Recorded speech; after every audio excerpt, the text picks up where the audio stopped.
Getting more customers with Shopify Password Pages is very easy. Today I'm going to show you how to do it.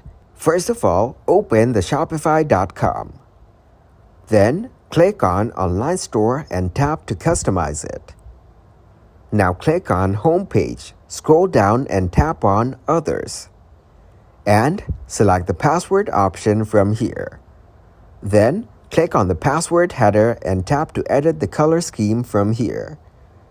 Now get back to passwords and tap on Email Sign Up banner. You can upload a background image here. Also, you can add a new heading email form and a password footer.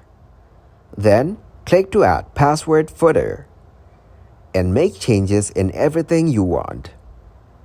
Also, click on Settings and change the theme settings from here like logo, colors, and many more.